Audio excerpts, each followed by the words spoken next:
Baik Bapak Ibu yang sangat saya hormati, pimpinan perguruan tinggi negeri maupun pimpinan lembaga layanan pendidikan tinggi serta para operator, sister dan operator PD Dikti yang sangat saya hormati.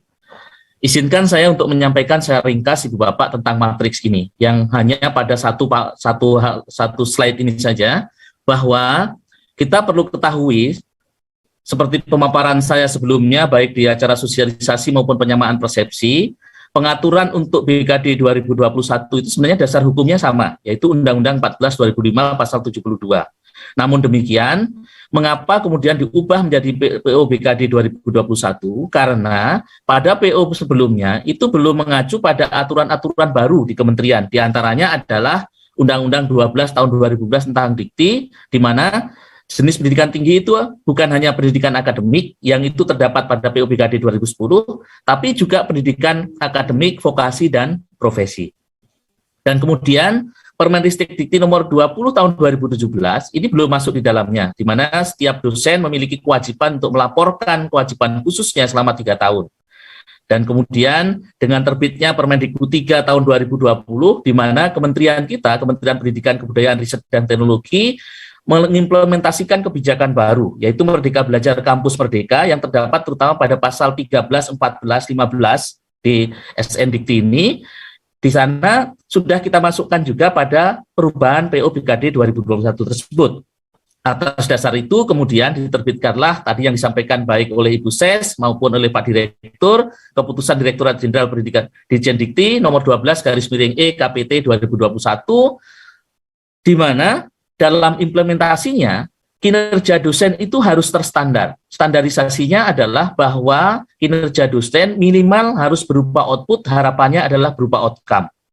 Dengan demikian, jika dosen melaksanakan kegiatan yang terdapat pada rubrik BKD 2021, maka selain dosen mencapai indikator kinerja individu dosen, juga akan berkontribusi pada pencapaian indikator kinerja utama masing-masing institusinya, baik perguruan tinggi maupun lembaga layanan pendidikan tinggi. Olehnya itu, jika kemudian masing-masing perguruan tinggi dosennya berkinerja baik, maka tentu masing-masing perguruan tinggi akan berkontribusi pada pencapaian indikator kinerja utama kementerian. Ibu Bapak yang sangat saya hormati, hanya mengingatkan saja secara sekilas bahwa kewajiban BKD dosen dalam setiap semester itu terutama untuk dosen yang tidak sedang mengampu tugas tambahan minimal 12, maksimal 16. Tetapi karena standar kinerjanya itu bukan proses lagi seperti PO BKD 2010, tapi minimal output atau outcome, maka Bapak Ibu, pada PO BKD 2021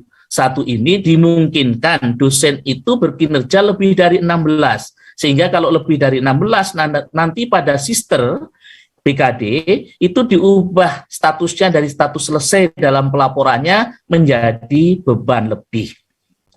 Sedangkan bagi dosen tugas tambahan cukup melaporkan 3 SKS mengajar, di mana pelaksanaan kegiatan tridharma yang lain boleh kosong, namun maksimalnya bisa sampai 16, bahkan bisa menjadi beban lebih, ya bisa memiliki juga beban lebih. Dan kemudian Ibu Bapak, pada setiap semester jika ada kinerja dosen yang dilaporkan pada BKD, kemudian memenuhi kriteria untuk pelaporan kewajiban khusus, maka selain dilaporkan sekali di mana terbitnya dokumen pada laporan BKD, maka karya tersebut juga dapat diklaim secara sistem menjadi kewajiban khusus. Dan untuk kewajiban khusus berlaku mulai terbitnya sampai dengan 3 tahun akan datang, Bapak Ibu, di mana kewajiban khusus bagi dosen untuk jenjang jabatan fungsional, asisten ahli, lektor, lektor kepala, dan profesor itu berbeda-beda. Selanjutnya, Bu Bapak, saya ingin menjelaskan bahwa seperti menurut arahan Pak Direktur tadi, kegiatan yang terdapat pada PO BKD 2021 ini telah mencakup seluruh kegiatan tridharma, baik yang tercantum pada peraturan PAK saat ini yang masih berlaku, yaitu PO PAK 2019, bahkan sudah ditambahkan kegiatan-kegiatan atas implementasi kebijakan baru dari kementerian, yaitu MBKM. Sehingga dalam memberikan apresiasi kepada dosen itu sudah mengutamakan layanan kepada mahasiswa, di mana layanan pada mahasiswa itu diberikan SKS kinerja yang lebih, terutama bagi kegiatan dosen yang output kinerjanya ternyata berkontribusi pada pencapaian indikator kinerja utama perguruan tinggi. Sekali lagi, jika dosen masing-masing institusi bekerja dengan baik, menghasilkan output dan outcome, maka akan berkontribusi pada pencapaian indikator kinerja utama perguruan tinggi. Nah, diagram singkat ini saya ingin menunjukkan pada Bapak Ibu, mengapa ini penting, karena Bapak Ibu dengan adanya satu dikti, bahwa semua data dosen harus masuk pada basis data di PD Dikti, maka Ibu Bapak, penting kiranya Ibu Bapak kemudian menginput dokumen karya tridharmanya yang berupa output outcome, bukan hanya hasil semester ini, tapi dengan semester-semester sebelumnya, untuk kepentingan apa, dan itu dilaksanakannya setiap saat Ibu Bapak, pada sistem informasi terintegrasi. Dan nanti di akhir semester kemudian, laporan ini diklaim menjadi RKD. Selanjutnya RKD tersebut Ibu Bapak bisa lengkapi dokumennya, dan kemudian diajukan untuk penilaian BKD.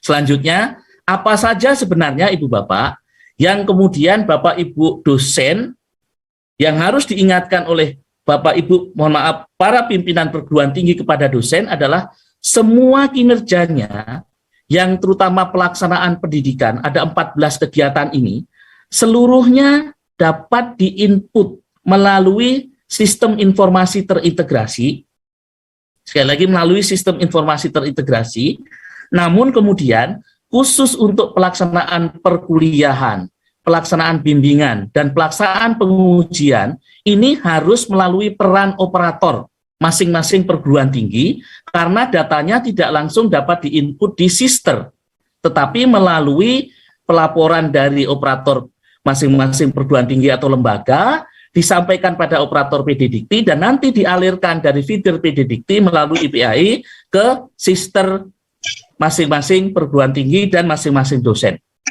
Nanti hasil aliran data inilah kemudian yang diklaim pada setiap akhir semester pada periode pelaporan BKD pada sister BKD. Tanpa peran dari operator BKD, operator perguruan tinggi, hal ini mustahil untuk dapat dilakukan atau dapat berkontribusi pada pelaporan BKD dosen. Olehnya itu, pelaporannya harus benar, terutama pada saat Bapak Ibu operator memilih terkait dengan kategori kegiatan dan peran dari dosen. Ini mohon diperhatikan betul, nanti akan lebih detail disampaikan pada saat pembahasan sister BKD. Selanjutnya, untuk pelaksanaan penelitian, seluruh kegiatan 1-9 ini Ibu Bapak yang sangat saya hormati, ini dapat langsung diinput oleh masing-masing dosen. Kapanpun Ibu Bapak ada data kinerja output atau outcome, silahkan dilaporkan melalui sister. Nanti untuk pelaporan BKD, jika dibuka masa penilaiannya, masa pelaporannya silahkan diklaim. Nah, ini untuk pelaksanaan penelitian. Jadi tidak harus diinput oleh operator untuk pelaksanaan penelitian. Demikian pula untuk pelaksanaan pengabdian pada masyarakat. Ini yang menginput langsung dosen pada sister. Otomatis nanti pada pelaporan BKD tinggal diklaim dan dilengkapi dokumennya. Demikian pula yang terakhir adalah untuk pelaksanaan penunjang. Ini juga yang menginput adalah dosen, dan kemudian pada masa periode BKD tinggal diklaim oleh dosen untuk dilaporkan sebagai rencana kinerja dosen atau RKD, yang selanjutnya dilengkapi dokumennya, inputnya di RKD tersebut, dan selanjutnya dapat dinilai sebagai laporan kinerja dosen. Demikian saya kira yang dapat saya sampaikan.